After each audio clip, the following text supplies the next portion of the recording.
¿Qué había antes del Big Bang, del cual nuestro video ahora comienza? Puedes recordarlo fácilmente simplemente rebobinando un poco, incluso desde lo que comenzó tu mañana o esta semana. Aunque puede ser un poco más difícil para algunos aquí, estamos tan acostumbrados a que todo tenga un comienzo que subconscientemente lo asumimos para todo. Sin embargo, ¿qué pasa con algo tan antiguo, incluso antiguo, que su inicio no se puede encontrar tan fácilmente? Por ejemplo, nuestro universo. Todos hemos oído hablar del Big Bang, pero lo que precedió a ese evento sigue siendo un misterio y nada más que hipótesis. A pesar de que la teoría del Big Bang es una de las más populares hoy en día, entenderla no es tan simple. Además, es crucial recordar que es principalmente una hipótesis, y debemos considerar las inexactitudes que los científicos aún necesitan eliminar con nuevas observaciones astronómicas e investigaciones. Sin embargo, los físicos tienen suficientes datos cruzados independientes que hacen de la teoría del Big Bang el principal punto de partida de la cosmología moderna. Todo lo que nos rodea es una consecuencia directa de un evento que ocurrió hace 14.000 millones de años. Según la teoría, el espacio, el tiempo, la materia y la energía estaban todos confinados en una bola de fuego llamada Big Bang. Esta se expandió y a partir de sus escombros enfriados se formaron galaxias, incluida nuestra Vía Láctea, una entre aproximadamente 2 billones. La idea de que el universo surgió de la nada era tan insensata que los científicos fueron escépticos durante mucho tiempo. Sin embargo, la evidencia existente es lo suficientemente convincente. Las galaxias se están separando como fragmentos cósmicos, y el calor del Big Bang aún nos rodea en forma de radiación de fondo cósmica de microondas enfriada, descubierta por radioastrónomos en 1965. Hoy en día, los científicos suponen que todos los procesos después del Big Bang fueron impulsados por el enfriamiento y adelgazamiento gradual del universo. Como sabemos, la temperatura es una medida del movimiento de las partículas, y, a medida que la temperatura bajaba, las partículas se ralentizaban. Cuanto más lento se mueven las partículas, más fácil es para ellas unirse. A medida que el universo se enfriaba, los quarks que inicialmente volaban libremente podían fusionarse en protones y neutrones, y otros hadrones y leptones. Luego las partículas que se habían obtenido, continuando ralentizándose, comenzaron a formar los primeros núcleos de los átomos familiares, y así sucesivamente. Sin embargo, no se puede decir con certeza cómo era el universo durante el Big Bang. Solo podemos afirmar que era increíblemente denso, y esto cambió con el tiempo. Todo lo que observamos a nuestro alrededor estaba increíblemente compactado en un espacio muy pequeño al principio, pero ¿cómo puede ser tanto infinito como al mismo tiempo tan pequeño? Cuando la gente lee sobre la teoría puede imaginar que el universo primero era más pequeño que un átomo, luego del tamaño de un balón de fútbol, y así se expandió durante 14.000 millones de años. Sin embargo, esta analogía supone que el espacio inicialmente tenía límites y un borde, pero nada sugiere que el universo no fuera infinito incluso en el momento del Big Bang. Antes de eso era más pequeño, y el objeto que ocupaba 1 metro cuadrado de espacio ahora se ha expandido a miles de millones de años luz. Pero incluso al principio el universo no tenía límites. Así es como lo explica el profesor Ørjan Raknes, un físico teórico de la Universidad de Oslo. Todo el universo observable proviene de una pequeña región que se puede llamar un punto. Pero las regiones cercanas también se expandieron, y así lo hicieron las siguientes. Algunas de estas regiones están ahora tan lejos que no podemos observarlas. Si pensamos en el Big Bang como una explosión, podría parecer comenzó desde un punto específico en el centro. Sin embargo, cuando se trata del nacimiento del universo, casi todas las galaxias se están alejando de la Tierra en todas las direcciones. Por lo tanto, la Tierra nunca fue ni será el centro del universo. Cualquier observador en cualquier otro planeta también verá las galaxias alejándose de ellos. En otras palabras, el universo se está expandiendo en todas partes simultáneamente. Según el modelo inflacionario, el universo poco después de su nacimiento experimentó un periodo muy corto de expansión exponencial, duplicando sus dimensiones lineales muchas veces. Los científicos creen que este proceso comenzó alrededor del momento de la separación de la fuerza nuclear fuerte. Esta expansión, conocida popularmente como inflación cósmica, fue extremadamente breve, durando solo unos 30 segundos. Sin embargo, aumentó el tamaño del universo al menos 10-30, 1 billón de billones de veces, posiblemente incluso más. Pero ¿qué pasa si queremos mirar aún más atrás en el tiempo, antes del Big Bang? La respuesta principal se reduce al hecho de que antes del Big Bang no había nada en absoluto. Significa que el universo se originó de la nada, lo cual es imposible incluso de imaginar. ¿Cuándo y por qué podría haber sucedido tal cosa? Sigue siendo incomprensible. Sin embargo, los científicos insisten en su posición. Entre ellos se encuentra el renombrado físico teórico Stephen Hawking de Inglaterra, quien dice que no solo imaginaron que el universo surgió de la nada, llegaron a esta conclusión a través de rigurosos cálculos matemáticos en los que nadie ha encontrado errores. En algún momento de esta misteriosa nada, podría no haber habido formas familiares de materia, pero no estaba completamente vacía, y ciertos procesos podrían haber estado ocurriendo que podrían dar lugar a pequeñas explosiones. Finalmente, ocurrió el Big Bang. Para encontrar evidencia de esta hipótesis, los investigadores intentan crear algo similar a la nada. Construyen cámaras especiales de las que eliminan partículas de materia y bajan la temperatura, casi alcanzando la frialdad del espacio. Sorprendentemente, la nada resultante se convierte en algo que se puede estudiar de varias maneras. Aquí podemos pensar en la energía del vacío y la energía del punto cero, pero eso se adentra en la mecánica cuántica, lo que requeriría mucho más tiempo para explicar. Aún así, muchas personas no están de acuerdo con la idea de que el universo se originó de la nada. Los oponentes de esta hipótesis responden a la pregunta de qué había antes del Big Bang de diversas maneras. Aunque sabemos que el universo existía antes del Big Bang, todavía hay muy poco que podamos decir sobre la naturaleza de este ancestro de nuestro universo. Sin embargo, se puede suponer que algo en su historia llevó a un gran estallido, dando origen a nuestro universo. Por supuesto, hay otras opiniones. Tal vez antes del Big Bang existía un universo similar al nuestro, o tal vez completamente diferente. También es posible especular que antes de nuestro universo había al menos otros 2 universos cuya colisión llevó al Big Bang. Uno incluso puede imaginar que el universo existe eternamente, y en su historia los grandes estallidos alternan con grandes colapsos. Tales explosiones podrían ocurrir si la expansión del universo cambiara a contracción. Finalmente, se puede suponer, y muchos están de acuerdo, que en el momento inicial de la historia de nuestro universo ocurrió un evento increíble. El universo recién nacido se expandió rápidamente y se infló a proporciones enormes, dando lugar a burbujas en las que crecieron diferentes universos uno tras otro. De esta manera, surgió un gran universo, también conocido como el megauniverso o multiverso. Si esto es cierto, al igual que nuestra galaxia es una de las miles de millones de galaxias que conocemos hoy, nuestro universo es uno de muchos otros universos completamente desconocidos. Pero lo más interesante, en nuestra opinión, es el modelo cosmológico cíclico conforme, abreviado como CCC. Según esta teoría, la vida del universo consiste en épocas, y la expansión exponencial de cada época termina con un gran estallido, convirtiéndose en precursor de la siguiente época. ¿Qué ocurriría si uno comprimiera el futuro lejano en el modelo matemático del universo, representando el infinito como un límite finito? ¿Qué pasaría si la singularidad del Big Bang se estirara hasta el mismo límite inicial suave y finito? Según el modelo, el universo pasa por ciclos infinitos, donde en cada ciclo precedente el tiempo en el futuro tiende hacia el infinito, lo que se convierte en la singularidad del siguiente ciclo. Se supone que las masas de todas las partículas en el universo disminuyen constantemente y de manera constante a cero con el tiempo, aumentando así la energía. Además, una suposición interesante es que los agujeros negros supermasivos, que ahora se detectan en los centros de muchas galaxias, son reliquias heredadas de universos pasados en el nuestro. La teoría del profesor Penrose es fascinante y recomendamos encarecidamente explorarla. La teoría cíclica existe en varias versiones, al igual que la teoría inflacionaria, y según el profesor Paul Steinhardt, las diferencias entre ellas son puramente técnicas e interesantes solo para los especialistas. El concepto general sigue siendo el mismo.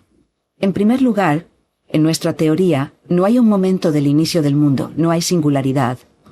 Hay fases periódicas de nacimiento intenso de materia y radiación, cada una de las cuales, si se desea, puede llamarse un Big Bang.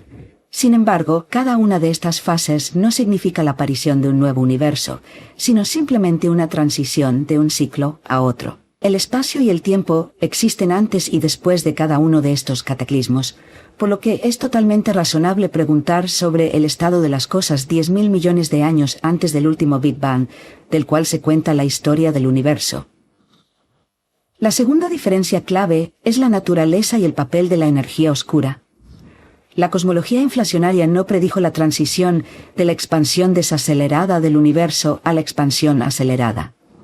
Sin embargo, cuando los astrofísicos observaron destellos de supernovas distantes, la cosmología estándar no supo qué hacer con los resultados paradójicos.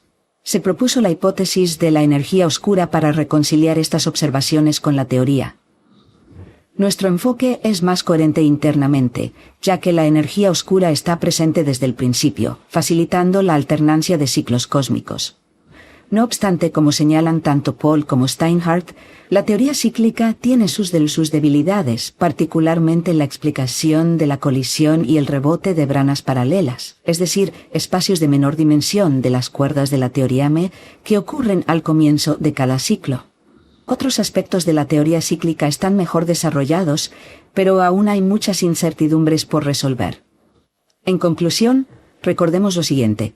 Dado que los eventos que preceden al Big Bang no tienen consecuencias para las observaciones, pueden excluirse de la teoría y podemos considerar que el tiempo comenzó con el Big Bang, como afirmó Hawking. Sin embargo, los científicos todavía albergan la esperanza de aprender qué existía antes del comienzo del tiempo. Tal vez fue algo grandioso o muy denso, algo que pasó a nosotros desde otro universo. Hay más preguntas que respuestas, y por ahora la humanidad está en búsqueda, y tal vez alguien entre ustedes podrá decirle al mundo qué sucedió antes del Big Bang, de Big Bang a los planetas. ¿Alguna vez te has preguntado cómo surgieron nuestro planeta, nuestro Sol y nuestra galaxia? Hasta hace poco, el universo se consideraba eterno, y su existencia no inquietaba a los científicos. Albert Einstein incluso asumió la eternidad del universo en sus hipótesis y ajustó las ecuaciones de la teoría de la relatividad en consecuencia. Sin embargo, con la aceptación del concepto del Big Bang, todo cambió. Los expertos muestran que vivimos en los restos en expansión y enfriamiento de una masa cósmica de materia. Pero, ¿qué causó esta explosión inicial y qué la precedió? ¿Realmente hubo algo que la precedió? Estas preguntas son indudablemente parte del ámbito de la ciencia, pero cada intento de responderlas enfrenta obstáculos aparentemente insuperables. La infame singularidad, un punto infinitamente pequeño y denso, en el que todo el universo, toda la física del mundo, las constantes, la materia, el espacio y el tiempo estaban comprimidos. Luego, durante este evento, ocurrió el Big Bang, y todo lo mencionado anteriormente comenzó a existir. Hoy en día los físicos han descubierto el fondo cósmico de microondas y han comenzado a contemplar el mismo comienzo. Todo es un poco enredado, ¿verdad? La pregunta sigue siendo, ¿cuál era el problema con la existencia de la singularidad cósmica? Es uno de los problemas más serios en la cosmología física. El problema es que cualquier información que tengamos sobre lo que sucedió después de la singularidad no puede proporcionarnos ninguna visión de lo que sucedió antes de ella. Incluso ahora, la llamada nueva física nos lleva a la realización de que nuestro conocimiento del universo todavía está en sus primeras etapas. Por lo tanto, en este momento, solo podemos hablar de lo que somos capaces de ver con nuestros ojos o a través de modelos matemáticos en papel. Una de las preguntas más frecuentes es, ¿dónde ocurrió exactamente el Big Bang? Si hubo una explosión, debe haber habido un epicentro. Sin embargo, la realidad es que nuestro universo no tiene centro. Es más preciso imaginar que el Big Bang ocurrió simultáneamente en todas partes, en todos los puntos del universo.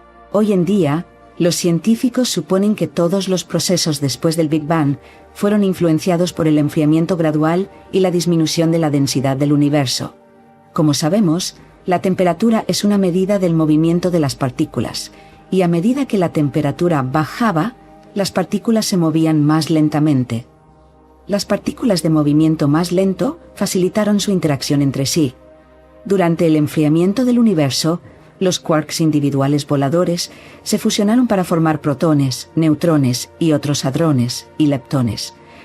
Luego, estas partículas, continuando desacelerándose, comenzaron a formar los primeros núcleos de átomos familiares.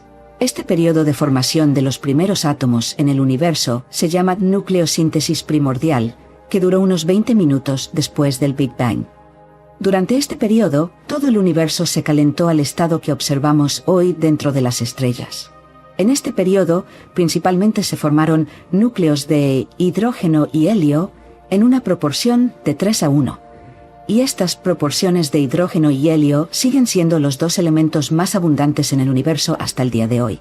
Después de la primera nucleosíntesis, apenas se formaron nuevos núcleos atómicos, y el universo todavía permanecía caliente, con la materia existiendo en un estado de plasma.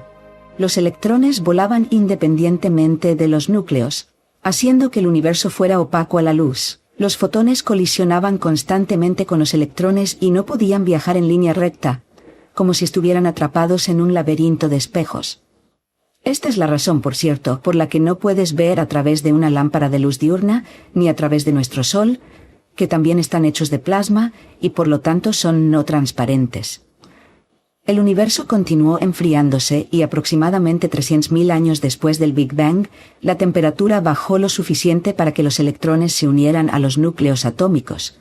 Como resultado, el universo se volvió transparente. Este momento se llama recombinación. Los fotones que llenaban todo a su alrededor ya no eran obstruidos por electrones y podían viajar en línea recta instantáneamente en todas las direcciones. En realidad, estos fotones liberados en el momento de la recombinación son lo que vemos hoy como la radiación relicta del fondo cósmico de microondas. Luego ocurrió la formación de las primeras estrellas. Se supone que estas eran estrellas muy masivas con una vida corta que no sobrevivieron hasta nuestros días. Se formaron los primeros cuásares, galaxias y cúmulos y supercúmulos de galaxias. Posteriormente, ocurrió gradualmente la formación de la nube interestelar, que dio origen a nuestro sistema solar. Alrededor del joven Sol, se formó una nube de gas y polvo. Cabe señalar que este disco era un remanente de la nube de la cual surgió el Sol en sus primeras etapas. Esta nube adquirió rotación, lo que llevó a la formación de un disco rotatorio y aplanado en lugar de uno esférico. Al principio, el disco estaba compuesto en un 98-99% de hidrógeno y helio, y los elementos restantes estaban presentes en cantidades insignificantes.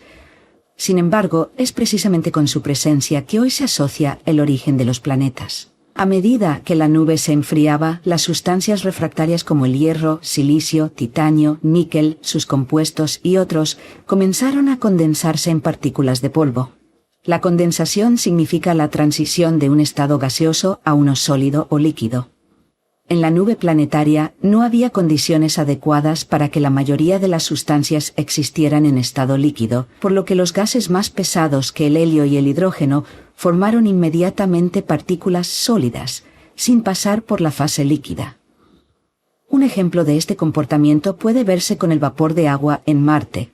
Debido a la masa relativamente grande de las partículas de polvo, tendían a ganar un movimiento más estable, moviéndose hacia el centro del disco.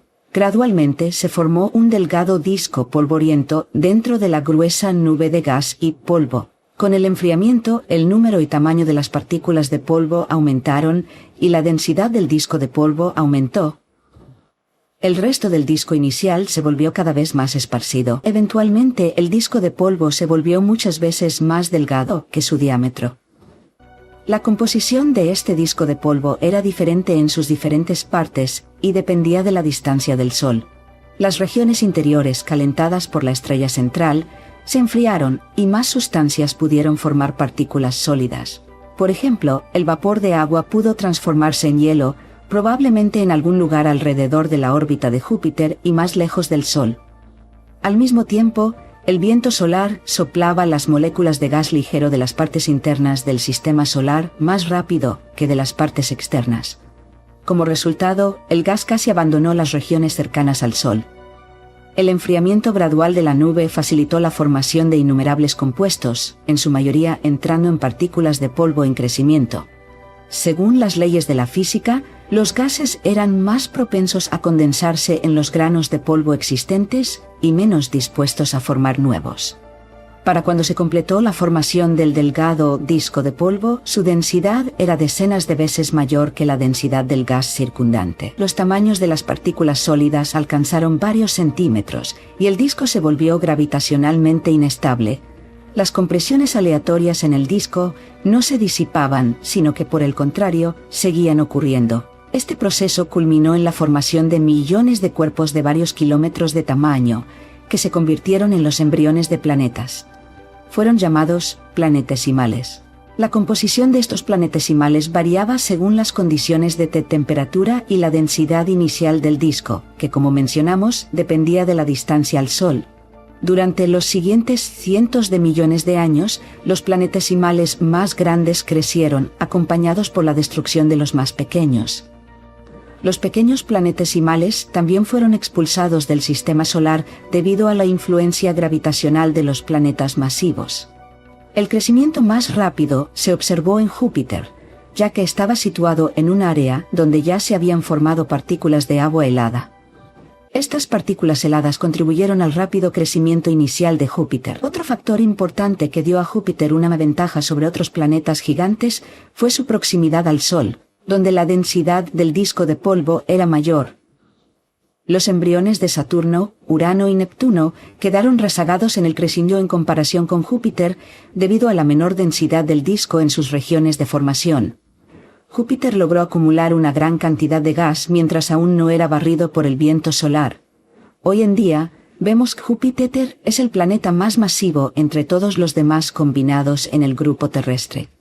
Aunque se formaron en las regiones más densas cerca del Sol, no pudieron convertirse en los planetas más masivos del sistema solar debido a las altas temperaturas y las densas corrientes del viento solar. Las partículas sólidas se formaron con menos entusiasmo y las sustancias pesadas como el hierro y el silicio eran minoría en la nube inicial. Como resultado, el sistema solar obtuvo pequeños planetas cerca del Sol, compuestos principalmente de silicio, hierro y sus compuestos. Entre estos planetas, solo Venus y la Tierra tienen suficiente masa para retener una atmósfera, que consiste principalmente en moléculas de gas pesado que se mueven menos rápidamente. Por lo tanto, la Luna y Mercurio casi no tienen envoltura gaseosa, y Marte ya ha perdido casi toda su atmósfera.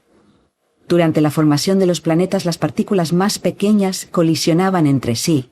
Si tal colisión ocurría cerca de un futuro planeta, los cuerpos colisionantes podían perder tanta velocidad que su órbita alrededor del Sol se volvía imposible. Fueron influenciados por la atracción gravitacional del planeta masivo y se involucraron en su rotación. De esta manera, se formaron enjambres rotatorios de partículas alrededor de los planetas grandes, un destino similar al del disco de polvo. Pronto, los satélites comenzaron a rotar alrededor de los planetas, siguiendo la percepción del tiempo de la galaxia. Otra hipótesis sostiene que los planetas nunca fueron esferas fundidas. Según esta visión, se originaron a partir de la nebulosa de gas y polvo que rodeaba al Sol, condensándose gradualmente en un disco de gas y polvo, que eventualmente se fragmentó en partes separadas. Algunas de estas condensaciones crecieron hasta alcanzar el tamaño de planetas. Por ejemplo, nuestra Tierra se formó a partir de su embrión en aproximadamente 100 millones de años. Durante ese tiempo, enormes meteoritos que caían sobre ella calentaron sus profundidades y dejaron numerosos cráteres en su superficie. Más tarde, el aire y el agua borraron la mayoría de los cráteres en la superficie de la Tierra.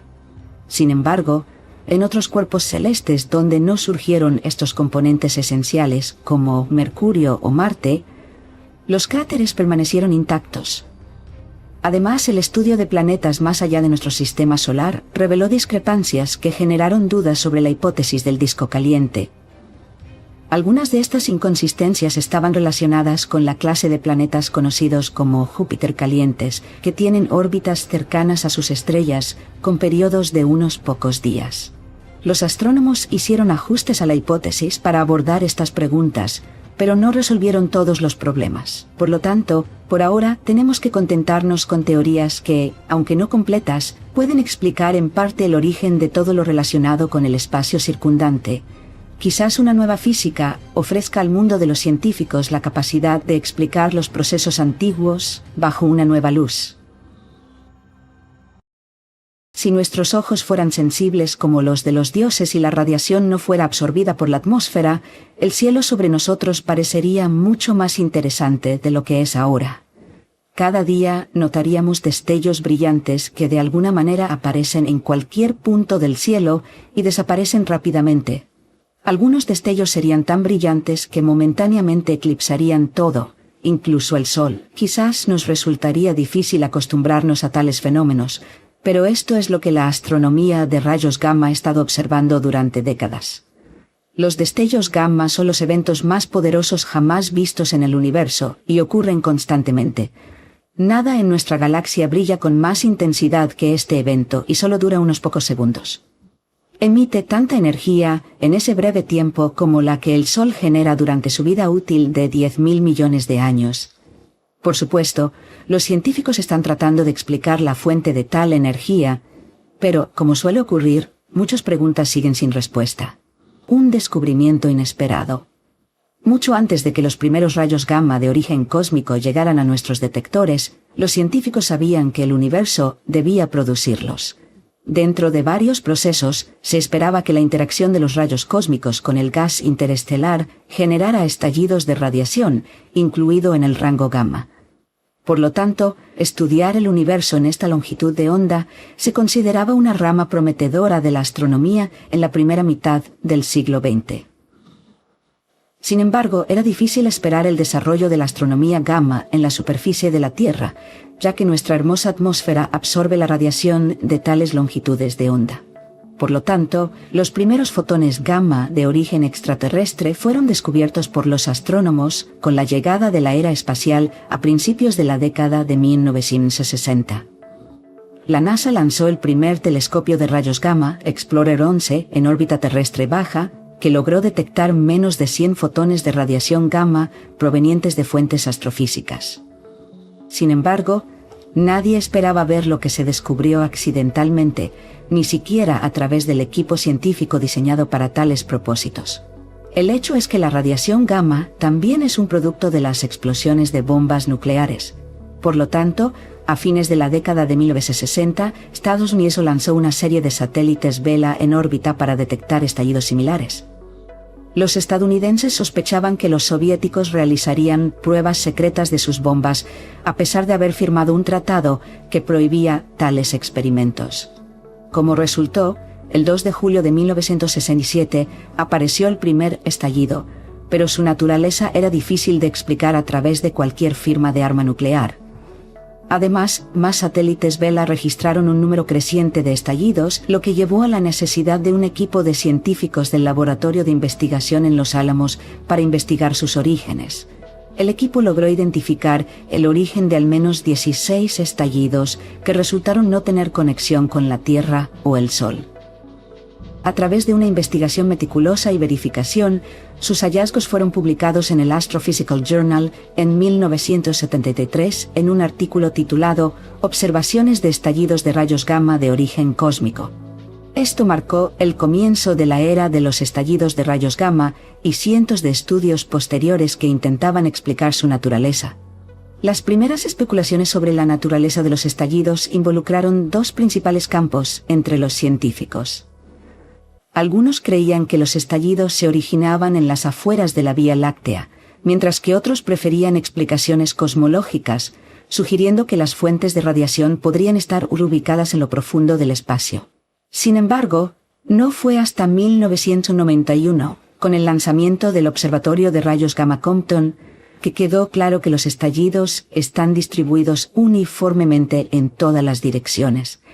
Este argumento va en contra de la idea de que las fuentes se originan en nuestra galaxia, porque probablemente se concentrarían en el plano galáctico o al menos cerca de él. En cambio, los estallidos ocurren en todas partes, y cada vez en una nueva ubicación, apareciendo inesperadamente y desapareciendo rápidamente.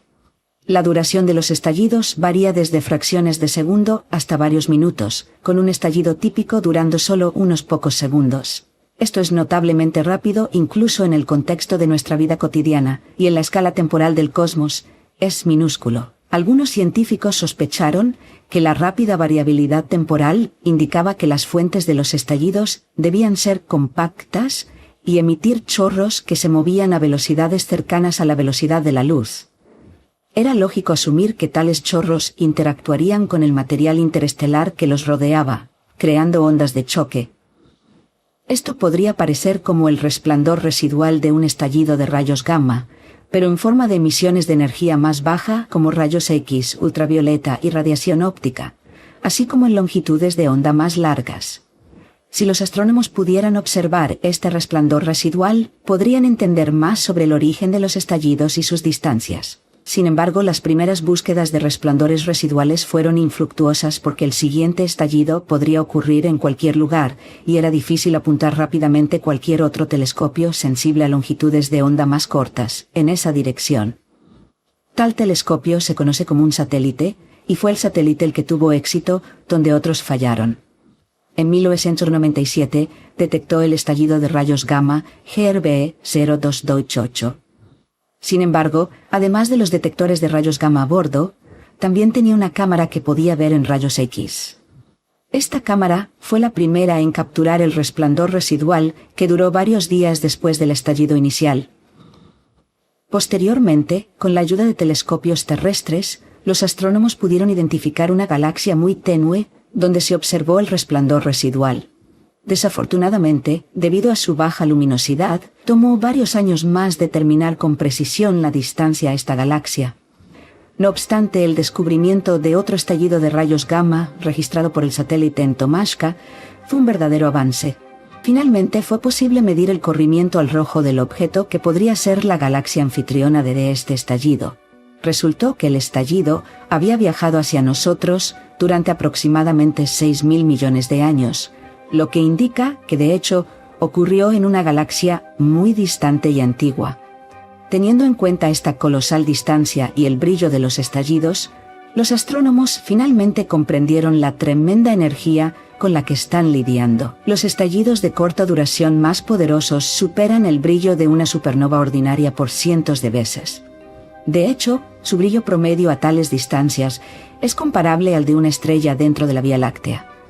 Sin embargo, la condición es que la fuente del estallido esté a miles de millones de años luz de la Tierra. Como mencioné anteriormente, un estallido de rayos gamma típico emite tanta energía en unos pocos segundos como la que el Sol produce durante su vida útil de 10.000 millones de años. Esta energía está altamente concentrada, permitiéndonos observar solo aquellos estallidos que están dirigidos directamente hacia nosotros. En promedio, los astrónomos observan aproximadamente un estallido por día, pero según sus cálculos, alrededor de 500 explosiones similares no llegan a nuestros detectores durante el mismo periodo. Esto plantea la cuestión de la fuente de estos eventos energéticos de larga duración, lo que sigue siendo un tema difícil. Si examinamos las curvas alrededor de estos fenómenos, parecen bastante diferentes, al igual que las huellas dactilares. Aparentemente no hay dos estallidos de rayos gamma iguales. Algunas curvas parecen caóticas, con saltos erráticos en el brillo, mientras que otras comienzan como un pequeño destello, que parece un precursor de la aparición de otro estallido más poderoso que emerge después de unos segundos. No obstante, los estallidos de rayos gamma tienen al menos una característica que los astrónomos utilizan para clasificarlos: su duración.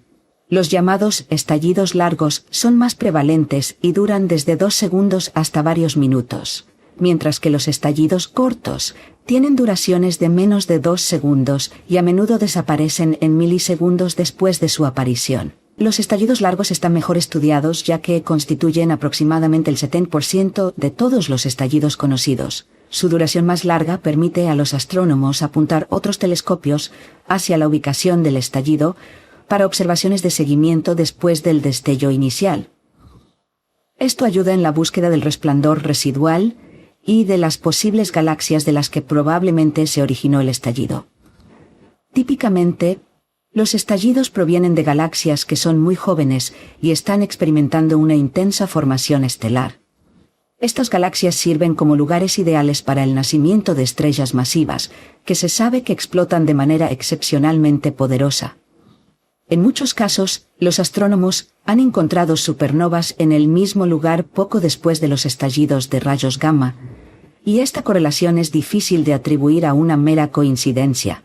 Por ejemplo, la supernova SN 1987A apareció desde uno de esos estallidos de rayos gamma, señalando el primer de que estas dos secciones más extraordinarias de la naturaleza podrían estar conectadas. Sin embargo, la energía liberada durante un estallido de rayos gamma es tan inmensa que es esencialmente equivalente a la transformación de toda la masa del Sol en pura energía en cuestión de segundos.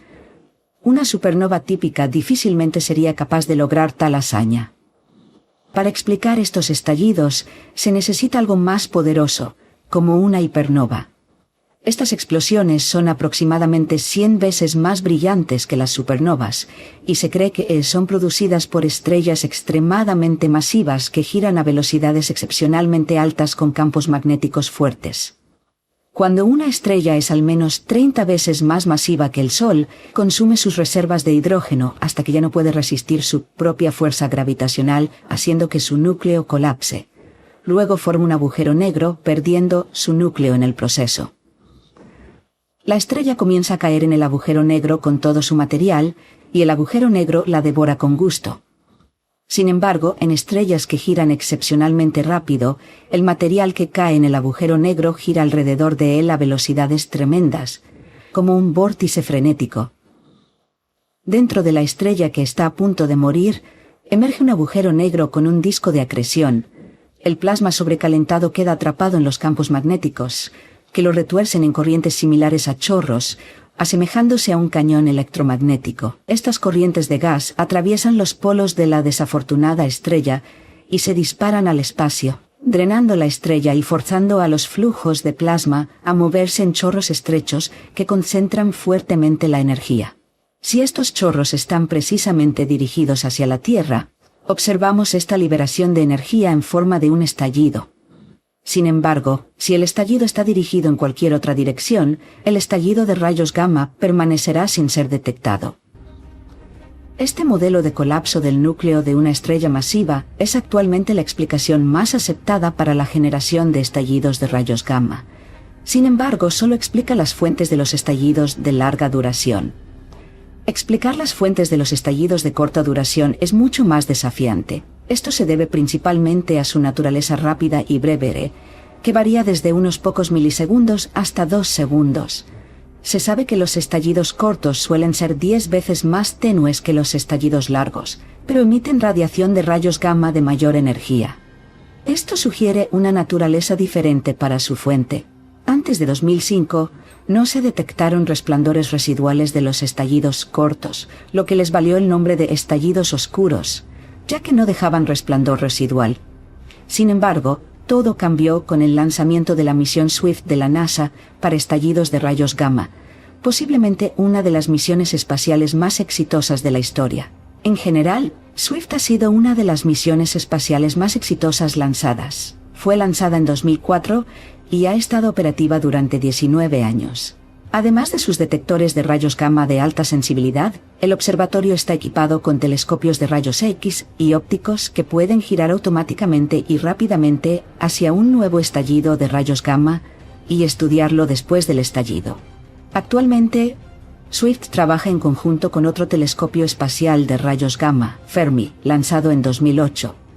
Por cierto, la animación de la actividad de rayos gamma en el cielo, capturada por Fermi durante el último año, muestra que la mayoría de los puntos morados son emisiones de blazares, también conocidos como cuásares, que son chorros apuntando directamente hacia nosotros. El punto amarillo representa el Sol moviéndose a través del cielo durante este año. Gracias al trabajo de estos telescopios, los astrónomos finalmente han logrado observar que al menos algunos estallidos de rayos gamma de corta duración tienen un resplandor residual que se desvanece rápidamente. También han podido localizar las fuentes de su origen, y algunas de ellas no estaban asociadas con regiones de formación estelar activa. Por ejemplo, se encontró que el estallido de rayos gamma del 5 de mayo de 2009 se originó en galaxias elípticas donde prácticamente no ocurre la formación de estrellas, y las estrellas en tales galaxias son principalmente antiguas y menos masivas, no propensas a explotar como supernovas. Sin embargo, Esto se alinea con la idea popular entre los científicos de que los estallidos cortos no se originan en explosiones de estrellas masivas, sino en la colisión de dos estrellas de neutrones o de un agujero negro y una estrella de neutrones. La confirmación de esta idea fue capturada por el telescopio espacial Hubble cuando logró detectar el destello de una llamada kilonova inmediatamente después de que Swift detectara otro estallido corto de rayos gamma.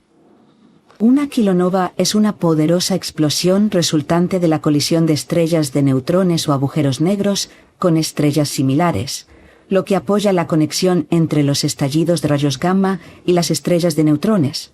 Este vínculo se fortaleció aún más con las observaciones del observatorio LIGO, que se especializa en el estudio de ondas gravitacionales. En 2017, LIGO detectó una serie de ondas gravitacionales causadas por la fusión de estrellas de neutrones, proporcionando una evidencia aún más fiable para esta conexión. Curiosamente, al mismo tiempo, el telescopio espacial de rayos gamma Fermi registró un estallido corto de rayos gamma en esa parte del espacio. Parece que los remanentes de estrellas de neutrones después de una colisión giran alrededor del agujero negro recién formado, similar a lo que se observa en el modelo de los rayos gamma de larga duración. La rápida rotación de la materia en el disco de acreción también genera poderosos estallidos de rayos gamma. Además, el año pasado, dos grupos independientes de astrónomos observaron evidencia de una kilonova inmediatamente después de un estallido de rayos gamma de larga duración, lo que sugiere que este tipo de estallido de rayos gamma también puede ser causado por estrellas de neutrones. En general, esto indica que aún no entendemos completamente la naturaleza de las explosiones más poderosas del universo.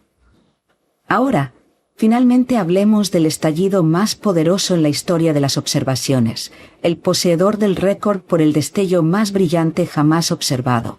Este evento, llamado GRB 2209, ocurrió el 9 de octubre de 2022. El estallido fue tan intenso que inmediatamente se lo denominó el más brillante de todos los tiempos. Duró bastante tiempo, unos 7 minutos, y fue tan brillante que abrumó lo de los instrumentos de rayos gamma en el espacio, lo que dificultó determinar su intensidad real. Finalmente, los científicos estadounidenses tuvieron que reconstruir esta información utilizando datos del telescopio Fermi. Al comparar la emisión de GRB 2209 con el anterior poseedor del récord que ocurrió en 2013, encontraron una diferencia colosal en el brillo. Analizando este estallido y comparándolo con miles de anteriores, los científicos concluyeron que un evento así ocurre aproximadamente una vez cada 10.000 años. Por lo tanto, este estallido de energía es probablemente el más poderoso en la historia de nuestra civilización desde que se tienen registros. Después del estallido, fue increíblemente brillante, y numerosos observatorios en todo el mundo lo observaron. Los astrónomos esperaban presenciar una kilonova asociada con el estallido, pero hasta ahora no han tenido éxito en encontrarla. Una posible razón para esto es que el estallido ocurrió muy cerca del plano de nuestra galaxia, por lo que las nubes de polvo pueden simplemente obstruir la luz para que no nos alcance. Como resultado, los astrónomos esperan verla usando el telescopio espacial James Webb, que puede ver a través de las nubes en el rango infrarrojo del espectro electromagnético. Curiosamente, cuando la radiación viaja a través de nuestra galaxia, incluidas las nubes de gas y polvo, se dispersa, creando reflejos de rayos X. En el rango de rayos X, esto se ve como anillos en expansión desde la ubicación del estallido de rayos gamma. El telescopio de rayos X Newton de la Agencia Espacial Europea ha detectado alrededor de 20 de estos anillos, cada uno formado por una nube separada de gas y polvo. Según el artículo de la NASA, la forma en que se dispersa la radiación de rayos X depende en parte de la distancia a estas nubes. El anillo más ancho en esta imagen proviene de una nube a unos 13.000 años luz de distancia, y el anillo interior proviene de una nube a una distancia de 61.000 años luz, que está del otro lado de nuestra galaxia. Por cierto, este es solo el 7º estallido de rayos gamma que muestra anillos de rayos X, y el número de estos anillos es 3 veces mayor que el observado anteriormente. ¿Hay una amenaza para la Tierra? A diferencia de la mayoría de los estallidos de rayos gamma observados en galaxias muy distantes, el último poseedor del récord es quizás una excepción. Ocurrió a una distancia de aproximadamente 2.000 millones de años luz de nosotros. Eso todavía está muy lejos. Sin embargo, ¿podría ocurrir algo similar en nuestra galaxia? Pero es mejor que continúen ocurriendo en galaxias a miles de millones de años luz de nosotros. Si algo similar ocurriera relativamente cerca, la intensa radiación al menos podría agotar nuestra capa de ozono, llevando a problemas catastróficos asociados con la radiación ultravioleta intensa del Sol. Es por eso que la idea de que la extinción ordovícico-silúrico podría haber sido causada por un estallido de rayos gamma hace alrededor de 450 millones de años es tan popular. Sin embargo, en realidad no hay evidencia sustancial que respalde esta hipótesis. La mayoría de los paleontólogos te dirán que esta extinción es más probable que esté relacionada con cambios climáticos en el planeta o una reducción en los niveles de oxígeno en los océanos debido a procesos geológicos. Entonces, incluso si ocurriera un estallido de rayos gamma en nuestra galaxia algún día, la pregunta sigue abierta. Además, todos los estallidos de rayos gamma conocidos se originan en galaxias antiguas y pobres en metales, y no está claro si las galaxias modernas y ricas en metales, como la Vía Láctea, pueden producir tales explosiones. Incluso si pudieran, la probabilidad de que los estallidos de rayos gamma golpeen directamente la Tierra parece casi imposible para mí y para otros en el mundo, a pesar de los ocasionales sustos en Internet. Estrellas, planetas y materia cósmica, unidos por fuerzas gravitacionales, forman algunos de los objetos más masivos del universo, las galaxias. El número exacto de galaxias sigue siendo desconocido, pero se estima que son varios cientos de miles de millones, y eso solo en la parte observable del universo. A pesar de que las galaxias están astronómicamente distantes unas de otras, a veces colisionan. Tales colisiones son eventos verdaderamente espectaculares a gran escala. Evolución cósmica. En el universo hay galaxias orbitando alrededor de un centro de masa común. En tales sistemas, hay una galaxia gigante central con varios objetos satélite. Durante su evolución, si las órbitas de las galaxias más pequeñas no coinciden, todas comienzan a girar alrededor de este centro. Sin embargo, si las galaxias tienen órbitas idénticas, se fusionarán en un solo gran sistema, mientras que el objeto más pequeño se desintegra. Los astrónomos observan tales colisiones con bastante frecuencia. Se cree que la galaxia de Andrómeda también colisionó con una galaxia más pequeña en el pasado lejano. De manera similar, nuestro sistema también ha absorbido galaxias más pequeñas. Pero si los astrofísicos afirman que el universo se está expandiendo, ¿por qué colisionan las galaxias? Y todo porque la expansión del universo está ocurriendo lentamente. Las galaxias en cúmulos y supercúmulos experimentan atracción gravitacional entre sí y se mueven a velocidades de cientos de kilómetros por segundo. La expansión cosmológica alcanza tales magnitudes solo a distancias de decenas de millones de años luz, lo cual es cientos de veces mayor que el tamaño de las galaxias. Por lo tanto, dentro de los cúmulos, las galaxias no notan la expansión del universo. Se mueven y colisionan como si no existiera. Sin embargo, por muy comunes que puedan ser estas interacciones, los astrónomos rara vez logran capturar imágenes dinámicas de galaxias colisionando como las que capturó Hubble. ARP 2882 consiste en la galaxia espiral NGC 569 y su compañera más pequeña IC 1559. Ambas tienen núcleos altamente activos que sirven como poderosas fuentes de radiación. La actividad de ARP 282 está asociada con los agujeros negros situados en sus centros. Los procesos de interacción de marea han llevado a una redistribución de la materia dentro de las galaxias, proporcionando a los agujeros negros abundante alimento.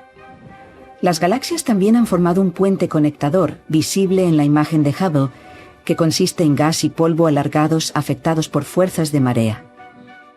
Y eso no es todo. El telescopio espacial Hubble también tomó una serie de fotos de dos galaxias en fusión en el sistema BB 689, que los astrónomos han llamado las alas del ángel. A diferencia de los alineamientos visuales aleatorios de galaxias que solo parecen interactuar desde la perspectiva de la Tierra, estas dos galaxias en BB 689 están en medio de una colisión.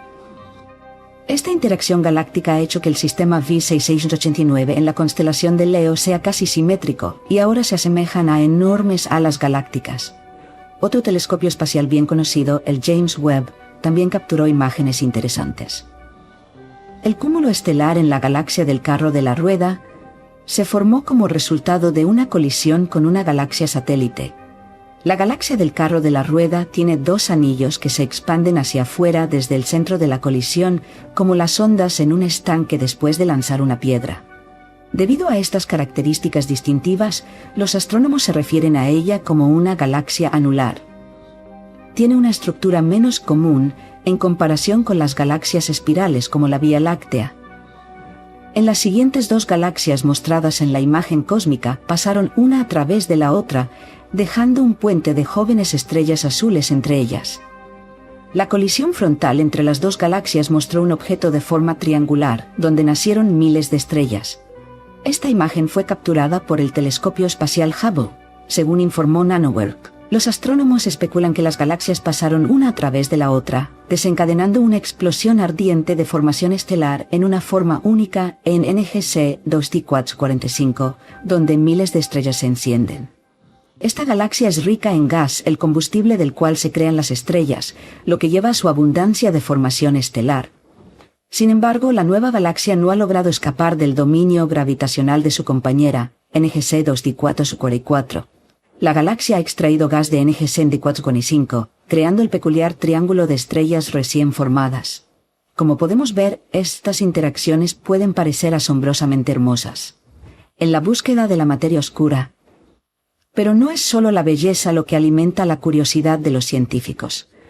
Ya en la década de 1970, surgieron argumentos serios a favor de la idea de que las galaxias contienen los llamados halos oscuros, además de estrellas y gas.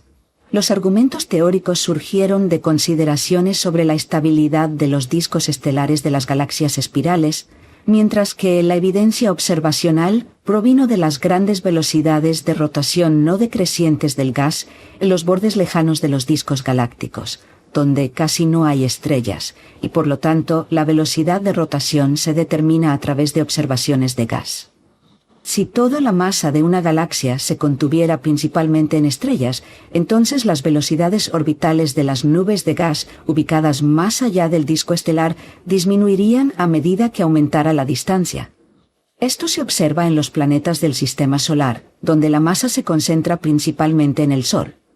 Sin embargo, en las galaxias, esto a menudo no es así, lo que indica la presencia de algún componente adicional, masivo y extendido, cuyo campo gravitacional imparte altas velocidades a las nubes de gas. La situación se aclaró parcialmente cuando se introdujeron halos oscuros masivos en el modelo matemático de las galaxias. Estos halos oscuros no contribuyen a la luminosidad total de la galaxia y solo son evidentes a través de su influencia gravitacional en el subsistema estelar. Una forma de obtener información sobre la estructura de los halos oscuros es estudiando las estructuras extendidas que se forman alrededor de las galaxias durante sus interacciones. Por ejemplo, a veces durante un paso cercano, una galaxia roba gas de otra, enrollándolo alrededor de sí misma en forma de un anillo extendido. La existencia de anillos polares extendidos solo puede explicarse si la masa del halo oscuro es aproximadamente el doble que la de la materia luminosa en la galaxia. Las colas de marea también sirven como indicadores fiables de la presencia de materia oscura en las regiones periféricas de las galaxias. Quizás la primera evidencia de masa oculta se obtuvo ya en 1933, cuando el astrofísico Fritz Zwicky notó que las galaxias en el cúmulo de Coma se movían más rápido de lo esperado, lo que implicaba la presencia de alguna masa invisible que las mantenía unidas y evitaba que se dispersaran. La naturaleza de la materia oscura sigue siendo desconocida, por lo que a menudo se la menciona como alguna sustancia oscura fría abstracta que interactúa con la materia ordinaria únicamente a través de la gravedad. Sin embargo, debido a su masa significativa, actúa como el fondo activo sobre el cual se desarrollan todos los escenarios de formación y crecimiento de estructuras en el universo, mientras que la materia ordinaria sigue pasivamente el escenario propuesto. Estas ideas forman la base del llamado escenario de agrupamiento jerárquico. Según este escenario, las fluctuaciones primarias de densidad de la materia oscura surgen debido a la inestabilidad gravitacional en el universo temprano y luego se multiplican al fusionarse entre sí. Como resultado, se forman numerosos halos oscuros ligados gravitacionalmente, que difieren en masa y momento angular. El gas colapsa en los pozos gravitacionales de estos halos oscuros. Este proceso se llama acreción, lo que lleva a la formación de galaxias. La historia de fusiones y acreción de cada agrupamiento de materia oscura determina en gran medida el tipo de galaxia que emerge dentro de él. El atractivo del escenario de agrupamiento jerárquico es que describe bastante bien la distribución a gran escala de las galaxias.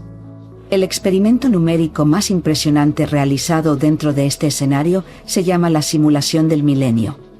Los astrónomos informaron sus resultados en 2005. En el experimento se resolvió el problema de n cuerpos para 10.000 millones de partículas de materia oscura, comenzando desde cuando el universo tenía solo 120 millones de años hasta el presente. Durante este tiempo, casi la mitad de la materia oscura se había reunido en halos oscuros de varios tamaños, totalizando aproximadamente 18 millones. Aunque aún no se ha logrado un acuerdo completo e inequívoco con las observaciones de la estructura a gran escala, todavía hay mucho por descubrir. En la búsqueda de satélites desconocidos de la Vía Láctea, en 2002, un equipo de investigadores liderado por Beth Willman comenzó la búsqueda de satélites desconocidos de la Vía Láctea en el Sloan Digital Sky Survey. El primer éxito llegó en marzo de 2005, cuando se descubrió una galaxia esferoidal enana a una distancia de 300.000 años luz de nosotros en la constelación de la Osa Mayor. Se convirtió en el 13º satélite de la Vía Láctea, con una luminosidad extremadamente baja. Todas sus estrellas emiten una luz comparable a la de una sola estrella supergigante, como Deneb, la estrella más brillante de la constelación del Cisne. El año 2006 resultó ser excepcionalmente fructífero para el descubrimiento de satélites de nuestra galaxia, cuando otros dos equipos de investigadores descubrieron 7 galaxias esferoidales enanas alrededor de la Vía Láctea. Y aparentemente este no es el límite. Solo recientemente los astrónomos comenzaron a descubrir galaxias completamente desprovistas de materia oscura o que la contienen en cantidades extremadamente insignificantes. Por ejemplo, la galaxia enana NGC 1052 DF2, que fue descubierta hace un par de años por un equipo liderado por Peter Van Dokkum de la Universidad de Yale. Desde entonces, se han encontrado varios objetos similares, incluido DF4, ubicados cerca de DF2. Estas galaxias desconciertan enormemente a los científicos, que intentan entender cómo podrían haberse formado sin materia oscura, o cómo la perdieron. Una hipótesis vincula su aparición con colisiones galácticas. En tal accidente, las masas de su materia oscura pueden continuar su trayectoria, pasando una a través de la otra. Sin embargo, las nubes de materia ordinaria experimentan presión entre sí, se desaceleran, interactúan y se separan de la materia oscura. Este escenario está respaldado por un artículo publicado en la revista Nature por Van Dokkum y sus colegas. Las observaciones de DF2 y DF4 mostraron que las trayectorias de estas galaxias comenzaron a divergir desde un punto común hace unos 8.000 millones de años. Además, otras galaxias enanas pobres en materia oscura también comenzaron a moverse junto con ellas. Hoy en día, DF2 y DF4 son parte de una cadena de unos 7 a 11 objetos similares, ubicados a una distancia de aproximadamente 70 millones de años luz de nosotros. A la escala de cúmulos estelares, galaxias enanas y galaxias, las colisiones y fusiones ocurren constantemente. Incluso nuestra Vía Láctea está actualmente perturbando a la galaxia esferoidal enana de Sagitario, que es su satélite, y en el futuro, este cuerpo cósmico relativamente pequeño, con solo el 1% de la masa de nuestra galaxia, será completamente absorbido. Mirando más hacia el futuro, podemos esperar una colisión y fusión con la gran galaxia de Andrómeda. Según las predicciones de los científicos, la Vía Láctea y la galaxia de Andrómeda colisionarán en unos 4.5 mil millones de años. Y bastante pronto, en 3.000 millones de años, Andrómeda se acercará tanto a nosotros que las estrellas de su galaxia serán visibles a simple vista. ¿Cómo se verá esta colisión? Gracias a la imagen del telescopio Hubble, ahora podemos visualizar cómo se verá la fusión de la Vía Láctea y Andrómeda desde el exterior. un grupo de 3 galaxias colectivamente llamado NGC 7664A, y ubicado en la constelación del Fénix a una distancia de 425 millones de años luz de la Tierra, sirve como modelo para este escenario. Los científicos ya están realizando simulaciones de la colisión entre la Vía Láctea y la nebulosa de Andrómeda en supercomputadoras. Los datos indican que la Vía Láctea ha absorbido a vecinos más pequeños en el pasado. Por ejemplo, algunas galaxias enanas y cúmulos estelares globulares fueron destruidos por fuerzas de marea y transformados en corrientes estelares, con sus estrellas probablemente siendo eventualmente absorbidas por nuestra galaxia. Usando datos del telescopio espacial Gaia, los científicos respondieron parcialmente la pregunta de cuándo ocurrió la última colisión y absorción de un vecino. Gaia crea un mapa tridimensional de la galaxia, midiendo distancias a las estrellas, lo que permite a los científicos observar sus direcciones de movimiento. Esto llevó al descubrimiento de que hace unos 8 a 10 mil millones de años, la Vía Láctea engulló una galaxia enana considerable llamada Gaia Salchicha Encelado. Como herencia de la colisión, recibimos alrededor de 8 nuevos cúmulos estelares globulares, junto con 50.000 millones de nuevas estrellas. Investigaciones adicionales revelaron que GSE no era un satélite de nuestra galaxia, sino que se movía en una dirección opuesta a la rotación de la Vía Láctea. Así, nuestros cursos se cruzaron y ocurrió una colisión, en lugar de una fusión gradual. Esta catástrofe intergaláctica nos proporcionó material, formando alrededor del 50% del halo de hoy y el 20% del halo de materia oscura. El próximo evento similar, como mencionamos antes, será el encuentro con Andrómeda. Los científicos especulan que si la nebulosa de Andrómeda y la Vía Láctea eventualmente se fusionan, la nueva galaxia resultante tendrá una forma elíptica. Incluso se le ha dado un nombre, Lactomeda. Para entonces el Sol, que podría haberse transformado en una gigante roja, estará relativamente lejos del centro galáctico, ya que la distancia entre las estrellas aumentará. Sin embargo, esto ya no nos afectará.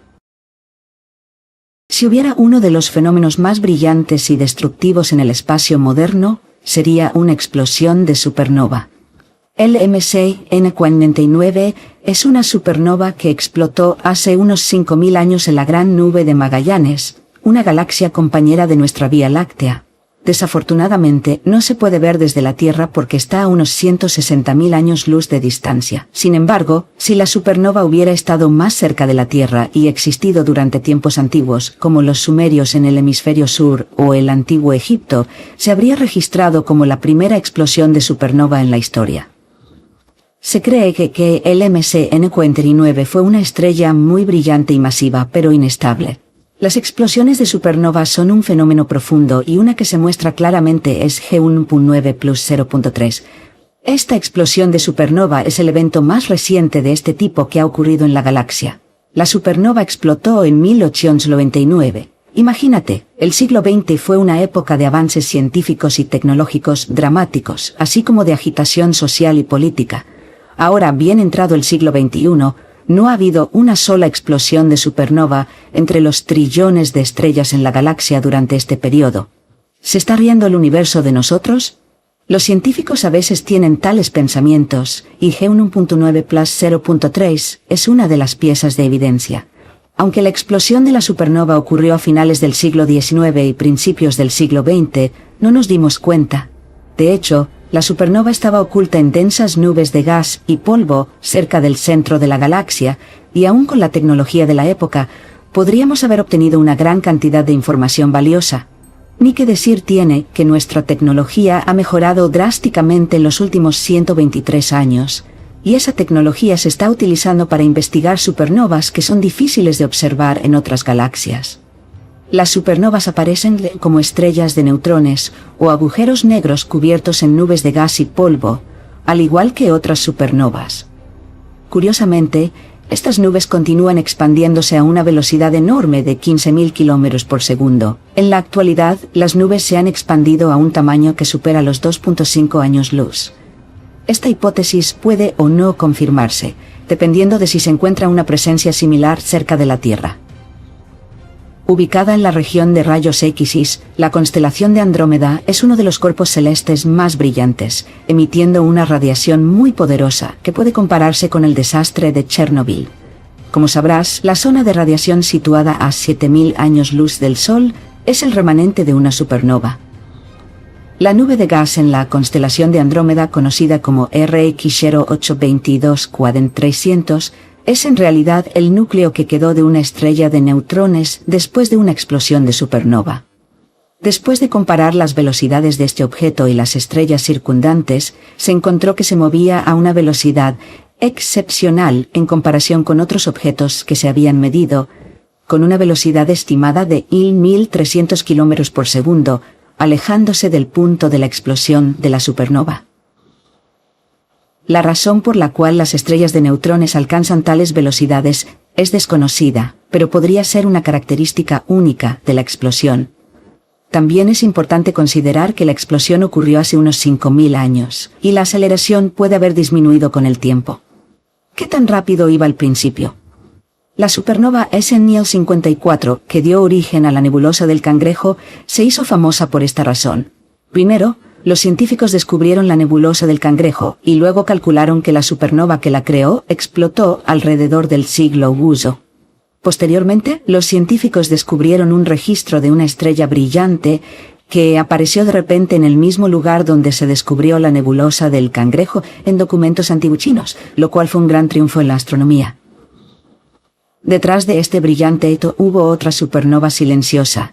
SNNIL 6 explotó 48 años antes de SNL 54 y fue incluso más brillante y mejor documentada en los registros históricos. Mientras que solo los chinos se dieron cuenta del significado de SNL 54, SNNIL 6 fue registrada en documentos de varias regiones del continente euroasiático, incluyendo Suiza, Egipto y China. Los astrónomos árabes informaron que el cuerpo celeste brillaba más que Venus, mientras que los monjes europeos afirmaron que la estrella no solo cambiaba de brillo, sino también de tamaño, expandiéndose o contrayéndose, y a veces incluso desapareciendo por completo. La explosión de SN 1006 ocurrió en esta vecindad, e incluso después de que había pasado un milenio, la tasa de difusión de los gases liberados por la explosión seguía siendo notablemente alta, a una velocidad de 9000 km por segundo. El poder de la explosión debió haber sido inimaginable. Hay otra supernova que ha ampliado el conocimiento humano del universo, y esa es SN 1562, que ocurrió en la constelación de Casiopea en 1562. Como la heroína presentada anteriormente, esta supernova fue observada en todo el continente euroasiático, desde la península coreana hasta Inglaterra. Los libros de historia de Europa y del Oriente Árabe contienen descripciones detalladas de esta notable estrella. El nombre de esta supernova proviene del famoso astrónomo danés Tycho Brahe. Sin embargo, no fue la primera persona en Europa en descubrir esta supernova, ni fue el primero en registrar su aparición en detalle. No obstante, estudió las estrellas con mucho más detalle que cualquier otro erudito en el mundo en ese momento. Logró medir la paralaje de este cuerpo celeste, lo cual fue un logro significativo en ese momento. Según los métodos de observación de esa época, Saturno se consideraba el planeta más alejado del Sol o de la Tierra. Sin embargo, mediante cálculos simples, descubrió que esta supernova estaba mucho más lejos que la Luna o Saturno. De esta manera, la humanidad se dio cuenta por primera vez de lo vasto que es el universo y de lo lejos que están las estrellas de nosotros. Hay otro excelente descubrimiento que ha avanzado la astronomía.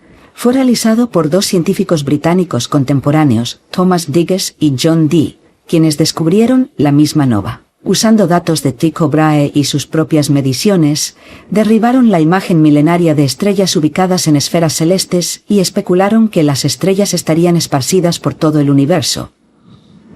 Quizás ningún fenómeno astronómico ha tenido un impacto tan significativo en el desarrollo del conocimiento científico como la supernova de Tycho Brahe. Además, en comparación con el estándar de la nova, no hay nada particularmente excepcional en ella. Los científicos descubrieron que este cuerpo celeste era el resultado de una explosión de una estrella enana blanca en un sistema binario cercano. Este es uno de los mecanismos para las explosiones de supernova, similar a cuando una estrella masiva y brillante explota al final de su vida. También se descubrió otra estrella formando un sistema binario.